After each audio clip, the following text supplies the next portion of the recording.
Hey there, everyone. My name is Neal Litherland. I'm the creator and head writer of the RPG Army Men, a game of tactical plastic, currently on Kickstarter, which is why I'm assuming a lot of you are here checking out this Ask Me Anything.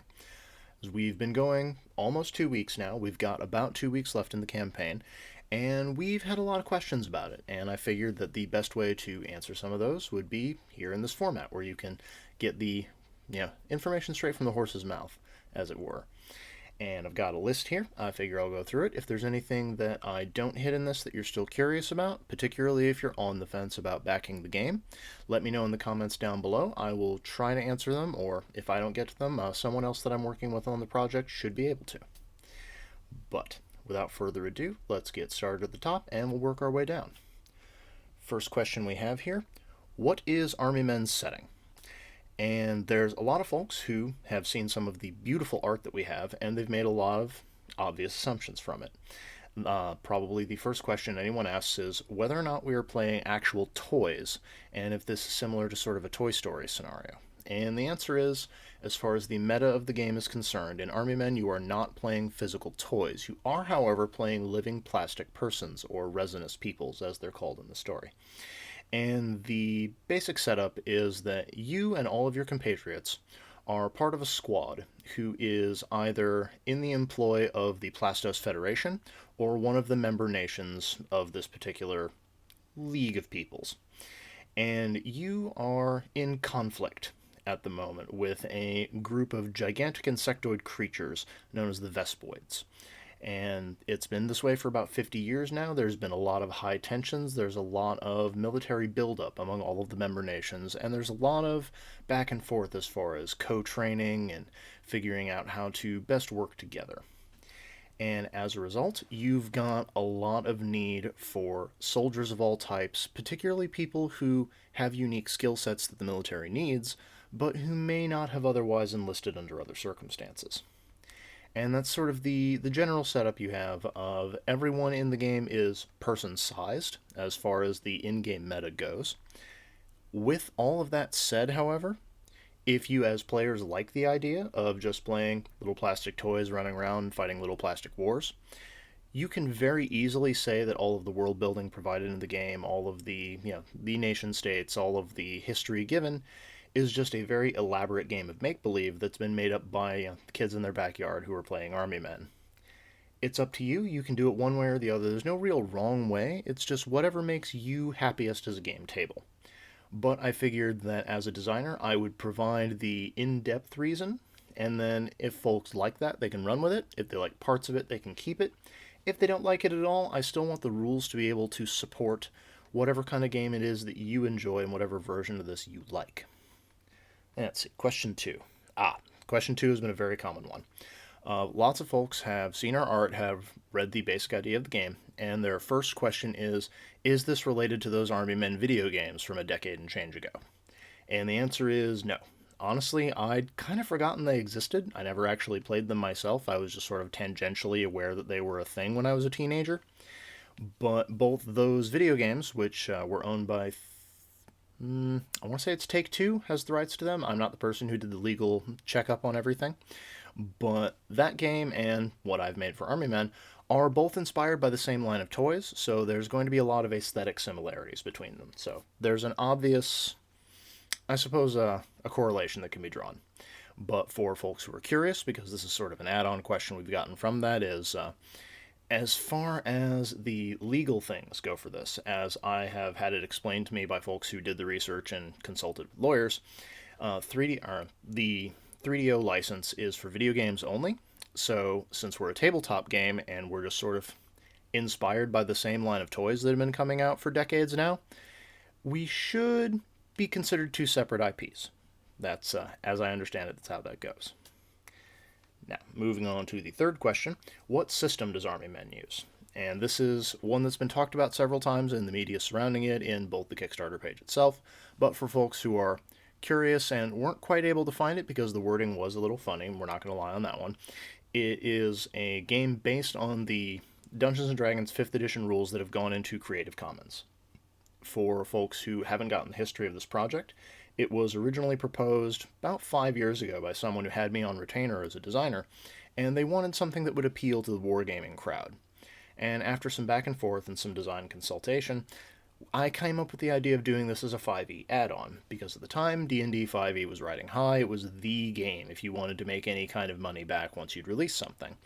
And I figured with that, with that many people who already had the game and had the rules available, they didn't need a whole extra full rulebook for it. They could just buy an add-on and play something, and that would be easier for me as a designer. It would be easier for them as a publisher.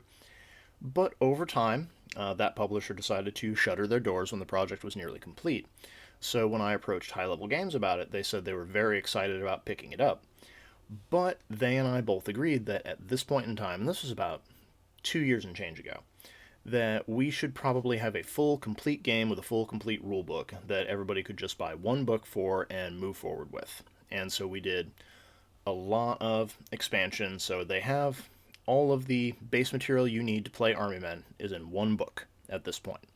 It still uses a lot of inspiration from, the 5th edition engine, but I've made changes to it, let's say. There's a lot more tactical rules. There's a lot of additional things. I covered some of this in my blog recently on Improved Initiative, but from rules like the morale system, which Josh Heath has been very excited about, that allows you to sort of have bonuses and negatives as combat goes on. There's the additional tactical rules like taking a knee, extended use of cover. There's a lot of armor rules in particular. There's armor types that can allow you to negate critical hits in exchange for sacrificing part of your armor, which is normally something you only see with a magical effect or with a special class ability, where in this case it's something you can do with your gear if you have the right equipment for it. But I figured that was a rule system that, with the changes made to it, gave you a little more crunch to play with, so that would be fun for people coming from a more tactical wargaming background. But at the same time, one of the reasons that the 5th edition of Dungeons & Dragons was so popular is it was really easy to pick and learn. And that was sort of what I was hoping for if people liked the idea of the setting, they liked the gonzo nature of playing plastic people in a plastic war, but they didn't want to really sit down and crunch through a big rules-dense system in order to play that game. So I'm hoping this is a little bit of the best of both worlds for folks who are interested. Let's see here. Following up on that, there were a lot of folks who asked, what does Army Men offer aside from combat? And folks who have played particularly the 5th edition of Dungeons & Dragons, but really any edition of the game, it's very combat forward, and it's very rules forward a lot of times. Not as much in 5e, but experienced players know what I'm talking about. But generally speaking, Dungeons & Dragons, since it was based off of minis war games from the past, things you play with the metal Napoleonic soldiers, etc., etc., it tends to focus a lot of your abilities and a lot of your powers on combat. And that was actually part of the reason I chose it for this game and this setup, is I figured, why not take that traditional setup, that part of the rules, how they're designed, and just implement it like wholeheartedly into what we were doing. But with that said, while the obvious thing for Army Men is to have a lot of fighting, a lot of combat missions, that's not all you can do with the game. There's, for example, there's stuff you could do on leave, for example. It was a joke I had with some of the other designers. I was going to have to design a module called Shore Leave, which was just explicitly about all the shenanigans you can get into once you've been given your pass for the weekend and you decide to go out with the rest of your squad to just get some R&R a little more actively than most people would. But even aside from that, it's a thing to think about is militaries in particular are not always all about armed conflict. That's going to be a lot of what you're doing in Army Men if you just go for the standard surface level conflict that's going on, what I described of the resinous persons against the Vespoids who are going through various incursions into their lands and putting their people in danger, things like that. But there are so many other things, many of which are listed out in the rulebook, and a few of which I've talked about in other interviews we've had. For example, there's a exploratory legion that has been put together by the Federation, going out into unexplored territory, looking for resources, looking to contact other peoples. Their mission essentially being, get out there and tell us what's in the blank spaces on our maps we need to know. And so if you wanted to do more of a wilderness exploration style game, if you wanted to do something that was more survival oriented, you had to make sure you conserve your ammo, that you're very careful with how you move through unexplored territory. If you want to include other persons out there, there's checks of diplomacy, things like that you would have to make. That could be a little more involved than just go to the place, shoot the things. But there's also missions you could do, say, if you wanted to have a Black Ops mission or a stealth operation, you needed to go and acquire this item, or you needed to gather intel on this location. The purpose is not to go there and to fight the things. In fact, the purpose might actually be to go there and not fight the things. You don't want anyone to know that your squad's been there at all. You could also have undercover operations. If you wanted to send in a squad to, say, infiltrate something going on with organized crime, maybe there's war profiteers who are stealing important components for various weapon systems, and you can't just kick in the door and arrest all of them because you need to figure out who's doing it, who's their contact, where is all the stuff coming from, and where is it going? Who are they selling it to? Particularly in a climate like this. And there's all sorts of that's just the game based things. There's also arcs you could do with the player characters themselves of asking, what is your personal life like? Are you romantically involved with anyone? Is your family going through any kind of problems? Do you have issues with your record, as several of the backgrounds have you coming from underprivileged backgrounds, whether some of them are conscripts from various prisons. So that can be a thing to focus on as well, of when you look at the players at your table and the characters they brought to the game, what particular arcs are they trying to achieve that may play into some of your missions, but that are also separate from them. So it's lots of the missions are going to have a very combat forward focus, but at the same time, creativity is really what makes it for this game. If you can do practically anything you could do in this setting that you could do in any other D&D setting. If you just think of it as a setup lots of folks have used, there's the so-called Adventurers Guild, where you all just kind of show up at the guild hall and take your quests off of the board. The only difference in this case is that you, as the game master, go to your players in a very meta conversation, ask, what kind of missions do you guys want to go on? And then you draft up what the story is going to be from there, rather than giving them a slew of options to choose from and saying, we want to do this mission. Command just comes to you and tells you which one has come up. And that makes things a lot easier on your players because they don't get decision paralysis. It also makes things easier on you as the game master because your players just tell you what they want and you can give it to them. But before I get too deep into that part of things, let's move on to the next question. Let's see here. Question number 5. Is the fact that everyone is plastic important to the story? There was a very small conversation I had with the person who asked this question. It was wondering whether or not it was just an aesthetic conceit or if it had any effect on the game and the setting as a whole. And I will say that one of the big effects that comes from all the resinous persons going through this world where everything barring the plant life is plastic is that it plays into a lot of the meta jokes in the game. For example, if you're reading through the equipment list and you come to rations, you'll find that the little silica packets you get in them are actually the seasoning rather than anything else. And that's kind of the through line for this whole setup of when everything is plastic, it kind of becomes your norm. So it's not something people are remarking on a lot throughout the game, but it does also lend itself to a lot of the descriptions of things you see in various tools and weapons. It shows up a lot in descriptions of player characters and sometimes of their enemies. As far as mechanical changes, I would argue that it allows you to do things that would otherwise be completely gruesome, whether it's limbs blown off or, patches of skin being melted by flamethrowers, things that would normally be body horror. And it can almost be played for laughs if you want to have sort of a sillier game.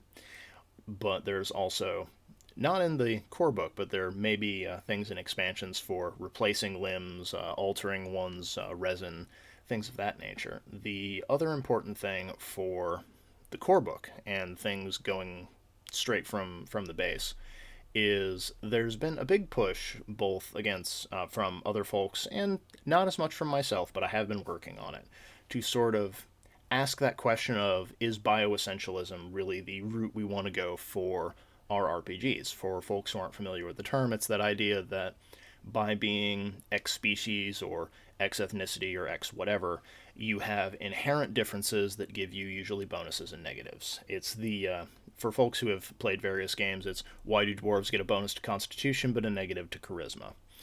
And there's a lot of thorny questions in that of, is how someone is raised more important than the actual makeup of their physiology? Are there major genetic differences that cause you to be a different species, or is it close enough to baseline human that this is all really more of a mechanical conceit than it is anything else? And it's a very in depth conversation lots of folks are having.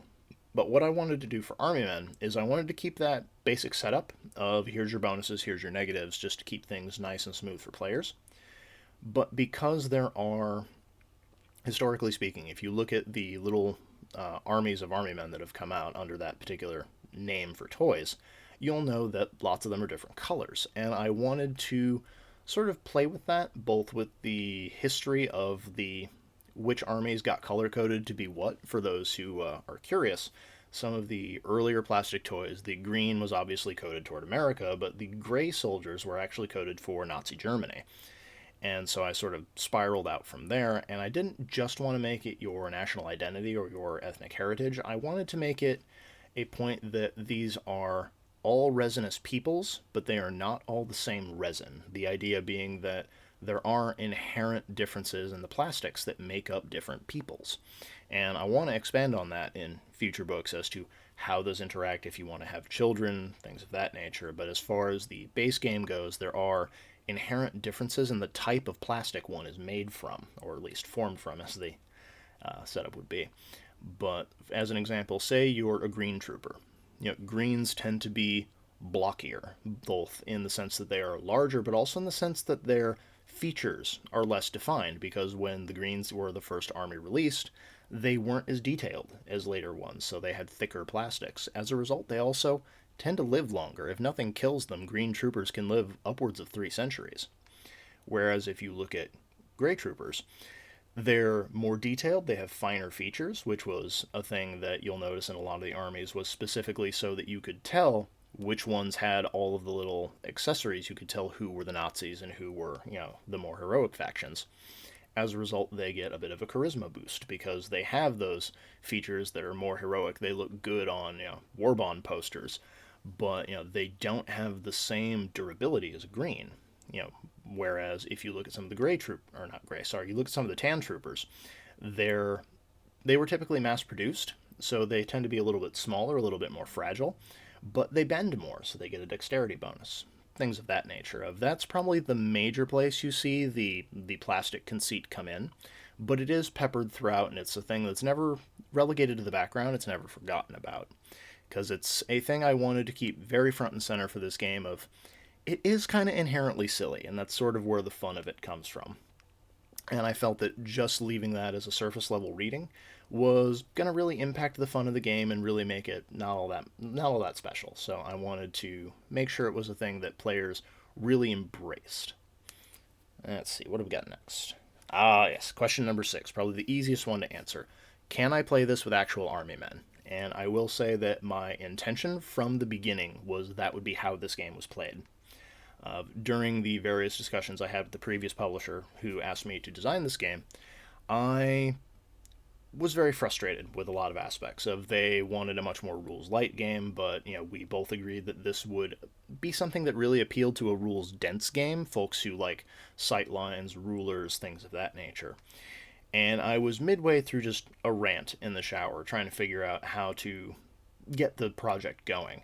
And at some point in time, the words stumbled out of my mouth of, we could just buy a bag of plastic army men and throw it down on the mat. That would be perfect. And then I stopped and figured, wait, is there something to that? Has anyone made a game like that? And I looked around, and as far as RPGs go, no one really had. There were a couple of minis games out there. But for folks who are wondering, we have contemplated doing a minis game, but there's a lot more competition in that area. So bonus question for folks who are curious. But something I've taken to saying throughout this campaign is that the book is going to be the most expensive part of Army Men. And that's, if folks are looking at backing, getting the physical book level is about $40. All your minis, it is my full intention that they come from the the sale aisle of the dollar store of nothing is ever going to be super expensive. You should just be able to go anywhere, get a base of a certain size, glue a cheap plastic toy onto it, and that is an accurate representation of what it is you and your squad is going up against. Or who you and your squad are, if you want to do it that way. The only challenge that I've personally had with this aspect of it is the dimensions of some army men don't fit neatly onto a standard battle mat, so just pay attention to what your sizes are and make sure that you can look at them in person before you buy them. You should be fine. Let's see, next question. Are there vehicle rules? And the answer is in theory, but not in the core book. And this is one of many aspects of the game that I looked at when I was designing it, said to myself, I want this in my game, but I do not have room for it in the core edition. And it was simply that before I got into doing a viable rule set for vehicles, particularly vehicles that are going to come with a lot of heavy weaponry or that are going to be utilized extensively throughout missions, because if you have a tank, why wouldn't you use it for everything? If you have air support, why wouldn't you call it in at every opportunity? It's a thing I wanted to make sure was going to be readily available, but that also wouldn't unbalance missions entirely, and that was going to take a lot of work. So it is my hope that if we can get the core game funded and we can get enough stretch goals met to really show that there's interest in Army Men, I would like to release a supplement titled Army Men Motor Pool, where folks get motorcycles and jeeps and tanks and choppers and all of the things that would also come in your little set of extended armies. But as far as the base book goes, there is not a vehicle chapter in it. Yeah, hopefully that changes. We will see how enthused folks are for it going forward. Let's see, next question. Are there non-military operations? As I mentioned earlier, it's a thing you can do, but I think that a lot of the question around this particular topic is about the conceit of whether or not you have to play a member of the armed forces to participate in an Army Men game. And generally speaking, the answer is yes, because the major conceit of the core book is that you are all soldiers. You might not all be there willingly. You all might have plans that you have beyond the military, but there are no civilians in the standard game as far as your player characters go. The conceit is that you are all formed into a squad by one of the military forces that is sending you on your missions. And beyond just that opening conceit, it's also an important part of how you get your equipment. Unlike other games where you get a certain amount of treasure from defeating monsters, you take that treasure back to the whatever town you're in, you go to the blacksmith to upgrade your gear, you use the magical stuff that you found in the Dragon Horde and become more powerful. In Army Men, you really don't have a lot of personal gear. A lot of what you take on your missions is given to you, by the supply sergeant. You requisition it.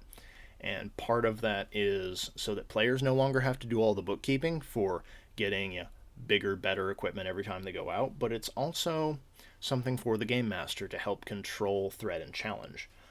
If you want your players to go on kind of a big explodey Hollywood adventure, you can give them all like top of the line guns, you can give them all sorts of ammo, you can give them boxes of grenades and just let them go ham on wave after wave of villain, if that's what you want to do. But if you want to have a more stealth operated mission, if you want to have something where the players are surprised by the amount of enemy, so they're under equipped for it, then you just give them a smaller loadout and suddenly you have drastically altered the challenge of this particular mission without changing any other aspect for it. And that is something I wanted to make sure that game masters got used to, but it's also something that I wanted players to get used to. Particularly since there are several backgrounds you can take that give you the ability to requisition additional equipment or to sort of get things in the field that you really weren't prepared for. And there is something I want to do again in supplemental material going forward. My plan for this one was to make it one of the bigger books if we can work our way up to it, but I wanted to do Army Men Soldiers of Fortune. And in this case, we'd have a more traditional quote-unquote adventurer setup where players can take on the roles of military contractors, of mercenaries, of soldiers of fortune. And I wanted to introduce new castes for things like that, so you could have things like gunslingers, mercenaries, etc. And I would need to do an entirely new system for getting equipment for that, but I have some ideas on it, but again, it was one of those things that I didn't feel fit neatly into the core book. and I wanted to have more time to really noodle on that and get it just right so that players could still enjoy that aspect, but it didn't become the preferred way to play the game because it was inherently better than everything that had come before. And so that's another one of those things that, yes, but stay tuned. We need to get the base book done before we can do all of these additional add ons. It's the way toy lines work, unfortunately. But let's see what else we got here. Number 9. What is the difference in the weapons? And this is something I talked about fairly recently on Nevermind the Furthermore, but for folks who didn't catch that particular interview, it's something that I dubbed the D20 Modern problem, or some folks have thought of it as the White Wolf problem if you enjoyed Armory Reloaded. But it's that a lot of modern games, particularly those that are either trying to recreate the real world or taking inspiration from it, as I did with Army Men, they will give you page after page after page of just high caliber firearms that you can use. But when you really look at the mechanics that they offer, there's little to no difference between dozens of different models. They just included them so that you could have the proper image in your mind of what your particular handgun, rifle, etc. looked like. And that was something I really wanted to avoid it because pointless rules bloat is something that I didn't want to have in this book. I wanted to streamline it as much as possible while still giving people all of the options that they needed to really customize their character and enjoy what they were doing in the setting. And to that end, I have tried to make all of the weapons unique without making any of them inherently better than the others, unless you're asking what is better for this type of playstyle. For example, there are questions of what has longer range, what does more damage, what has special features, like what can be modified and extended, what only takes one hand, what has to be reloaded more quickly. These are all concerns that you need to keep in mind, because if you just ask what has the biggest short-range stopping power, there is a double-barreled combat shotgun that you can stuff with additional scrap to just completely destroy anything in front of you. The issue is that it's kind of only good once. Once you've blown your load on it, you need to take a moment to reload the actual shells. You then need to spend additional actions to stuff more debris down the barrel, and that's not something you can quickly do in the middle of combat.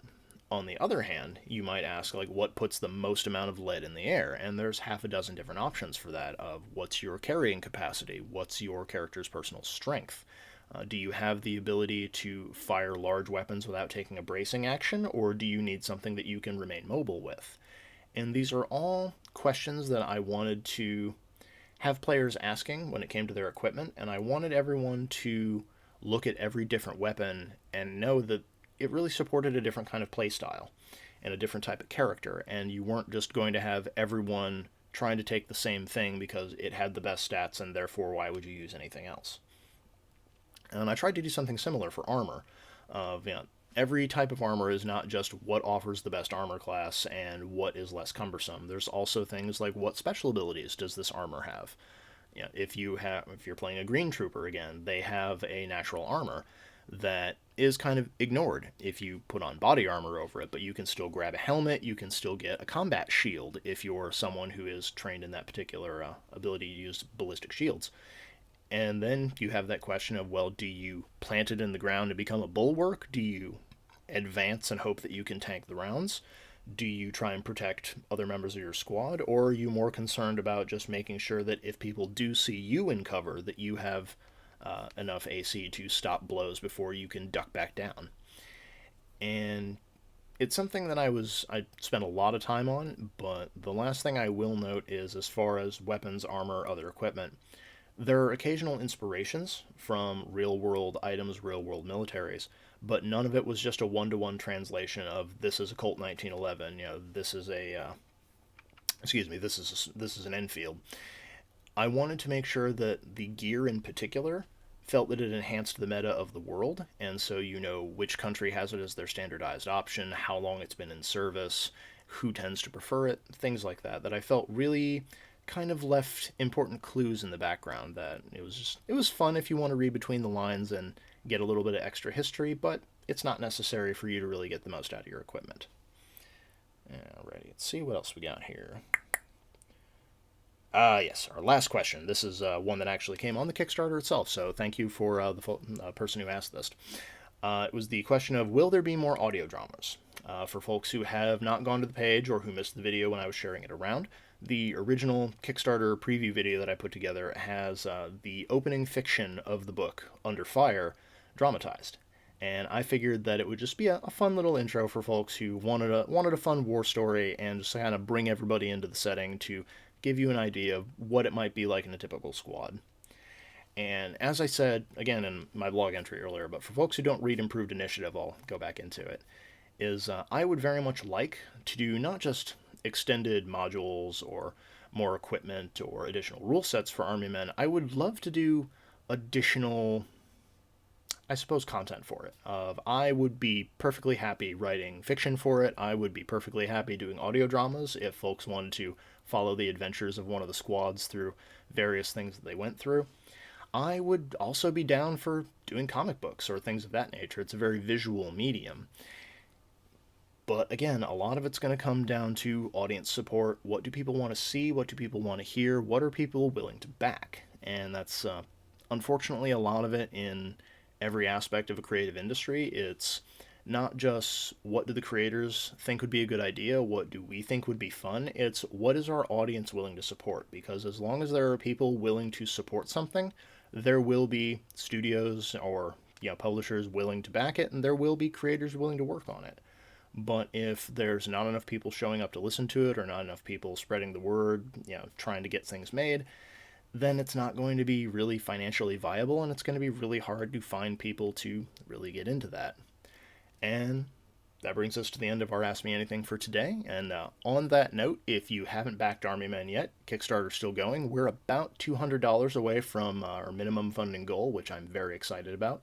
It would be great if we could break that by today and get started on our first stretch goal, which, for folks who aren't in the know, is a unique set of Army green dice. So if you want to have something quote unquote standard issue for your troops, this is going to be it. And if we can really stretch at 15K, I believe, if there's a correction, that'll be in the description of the video, is when we're going to start offering our ammo can, which should be big enough to, I believe, hold both your Army Men field manual and also a huge load of minis along with your dice if you happen to get both of them.